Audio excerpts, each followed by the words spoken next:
Tammy's smile can light up a room.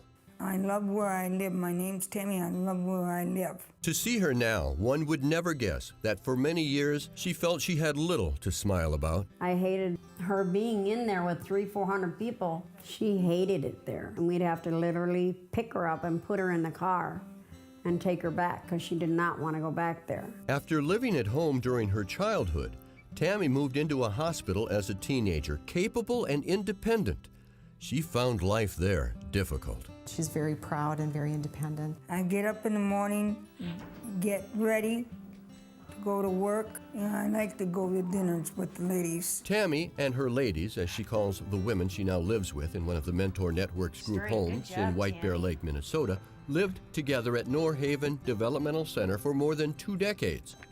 Marilyn Blanchard, an area director, knew Tammy and her roommates when she worked at the developmental center and helped them move into the community in 1994. And she got to pick who she wanted to move out with, and she chose those people. Moving into this home where now they each have their own individual bedrooms, they get to choose their friends, they have folks over for dinner, they make plans to make a meal or to, plant their own garden, go on different outings, and just kind of live their life as they choose and direct. It was pretty incredible. I feel better that she's in a home and she feels, this is my house. And for me, it makes me feel at peace and at ease that she has a home. It's a warm home. She loves the people. She's with ladies that she's known for years. The best care she's ever had. And it's almost like as if she was at my house. We want to have a partnership with families. They know the staff by name. There's a level of comfort and confidence. We kind of start with who that person is and look at what their strengths are, try and really build on those strengths and teach skills to increase that independence in every aspect. They're teaching her to live a normal life like I do. They're teaching her to cook Macaroni and cheese and mashed potatoes and gravy.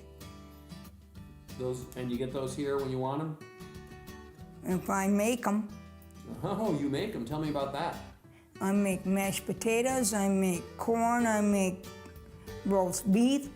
Of course, I had to have help with it. They're teaching her the right things, and here she can be herself. And looking back, it's hard to imagine that that's really the way that it was. I mean, in hindsight, it's like this is the way it always should have been. The Mentor Network's continuum of care for individuals with intellectual and developmental disabilities also includes our innovative Host Home program, also known as shared living in some states.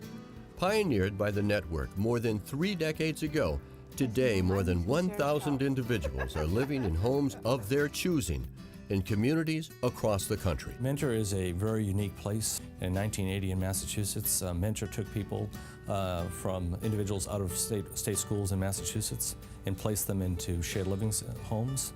And that was pretty radical in 1980 to think about taking individuals out of state schools and having them be placed in a community in a shared living environment. In this model, caring individuals from all walks of life open their hearts and their homes to individuals with intellectual and developmental disabilities. We call these people mentors because they are so much more than caregivers. One more little edge. They are teachers, advocates, friends, and family. One of the things that we believe is the most important distinction between an institutional setting and a community-based setting is the relationships that you have with other people in a community, and most particularly in a family-like environment. And what we find is that if you can engage people in those relationships, their level of integration, their level of success in the community dramatically increases. In the Host Home program, individuals with a wide variety of needs live in private family homes where they can receive services, form relationships, participate in everyday family activities, and be active members of their community.